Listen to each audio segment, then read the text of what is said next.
एक दिन की बात है। मानसी अपने पति पवन से कहती है, सुनो जी, आज शाम को कहीं बाहर घूमने चलते हैं और बाहर ही खाना खाते हैं। ठीक है, मैं शाम को ऑफिस से जल्दी छुट्टी लेकर आ जाऊंगा। तुम और बच्चे तैयार रहना। मानसी और बच्चे खुश हो जाते हैं और शाम होने का इंतजार करने लगते हैं।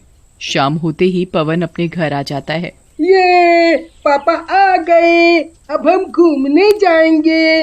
बच्चों, अब शोर ही मचाते रहोगे या घूमने भी चलोगे? और तुम्हारी मम्मी कहाँ है? जाओ अपनी मम्मी को बुला कर लाओ। पवन बच्चों से मानसी के बारे में पूछ ही रहा होता है, तभी मानसी भी आ जाती है। मुझे ढूंढ रहे हो? मैं यहाँ हूँ।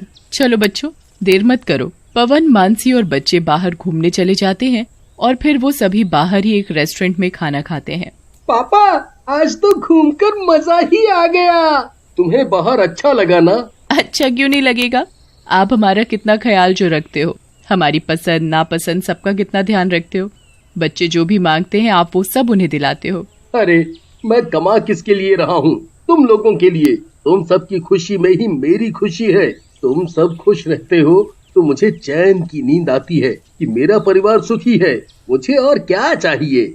और अगले दिन हमेशा की तरह पवन तैयार हो रहा होता है तो वो मानसी, जीतू साहू और अपनी माँ को समझाता है। तुम्हें पता है ना कि ये कोरोना नाम की बीमारी कितनी खतरनाक है। सब लोग घर पर ही रहना और मास्क पहन कर रहना। कहीं इधर उधर जाने की जरूरत नहीं है। सभी को सावधानी बरतने की जरूरत है। हाँ, हमें पता है। आप भी अपना ध्यान रखना और मास्क पहन कर रहना। फिर पवन तैयार होकर ऑफिस के लिए निकल जाता है और ऑफिस पहुंचकर ऑफिस के सभी आदमी आपस में बातें कर रहे होते हैं। अरे यार, ये कोरोना नाम की बीमारी पता नहीं कहां से आ गई। इसमें तो जीना मुश्किल हो गया। कितनों की जान चली गई। पता नहीं क्या होगा।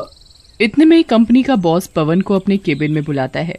मैंने तुमको यहाँ इसलिए बुलाया कि अब तुम्हें ऑफिस आने की जरूरत नहीं है। ये सुनकर पवन के तो जैसे पैरों के नीचे से जमीन ही खिसक गई। लेकिन सर, अचानक से आपने मुझे नौकरी से क्यों निकाल दिया?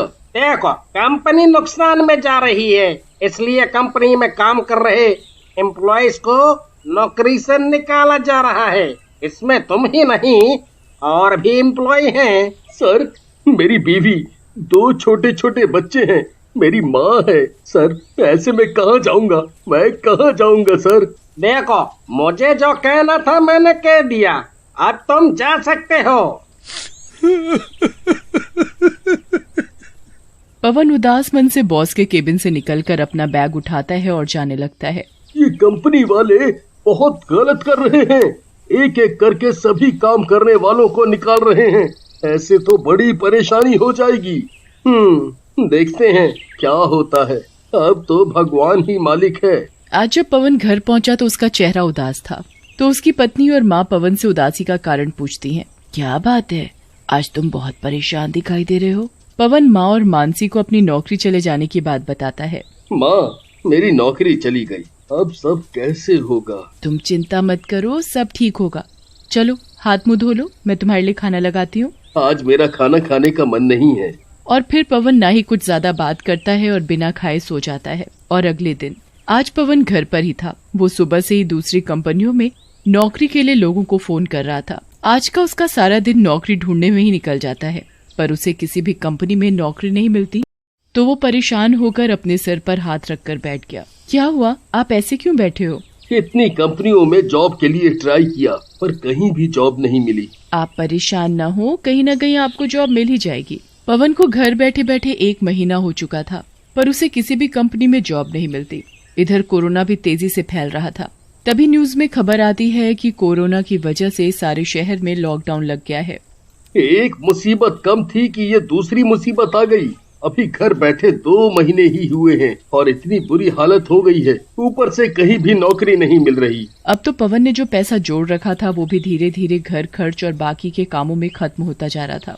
स्कूल की फीस भरनी बाकी थी कि तभी अगले दिन मकान मालिक भी मकान का किराया मांगने आ गया। अरे भाई पवन, किराया कब तक दोगे? तुम्हारा पिछले महीने का भी किराया बाकी है। मुझे मालूम है, मैं आपका किराया जल्दी ही दे दूंगा। आपको तो पता ही है कि अभी मेरे पास कोई नौकरी नहीं है। ऊपर से अभी लॉकडाउन लगा हुआ है। आपको समझना चाहिए, आपको हमारी परेशानी समझनी चाहिए। देखो, मुझे मेरे किराए से मतलब है। मुझे मेरा किराया चाहिए। रहना है तो रहो, नहीं तो मकान खाली कर दो। मानसी वहाँ खड़ी मकान मालिक और पवन की बातें सुन रही होती है, तो वो घर में से जाकर पैसे लेकर आती है और मकान मालिक को देती है। ये लो तुम्हारे पैसे। मकान मालिक अपने पैसे लेकर चला जाता है तो पवन माँ से कहता है, मानसी, तुमने मकान मालिक को पैसे क्यों दिए? मानसी, तुम्हें पता है ना, उन पैसों के अलावा अब और कोई पैसे नहीं है। घर का राशन कैसे आएगा? माँ की भी तबीयत ठीक नहीं है, उनकी भी दवाई लानी है। तुम परेशान मत हो, हम कुछ ना कुछ तो करेंगे। इतना पढ़ा लिखा होने के बावजूद भी मुझे कहीं नौकरी नहीं मिली। अब ऊपर से ये लॉकडाउन लगा हुआ है। करूं तो मैं क्या करूं? माँ के पास कुछ पैसे जमा थे तो वो सारे पैसे पवन के हाथ में दे देती है। बेटा, तुम चिंता मत करो, भगवान सब ठीक करेगा। ये कुछ पैसे हैं, तुम इन पैसों से घर का खर्च चलाओ। पवन और मानसी पैसे देखकर रोने लगते हैं।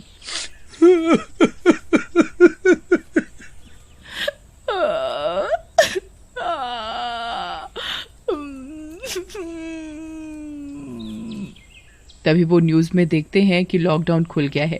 ये सुनकर पवन की खुशी का ठिकाना नहीं रहता। चलो, शुक्र है भगवान का, ये लॉकडाउन तो खुला। फिर अगले दिन पवन अपनी पत्नी मानसी से कहता है, मानसी, ऐसे कब तक चलता रहेगा? मुझे कहीं नौकरी नहीं मिल रही है। सारे घर की जमा पूंजी खत्म हो गई।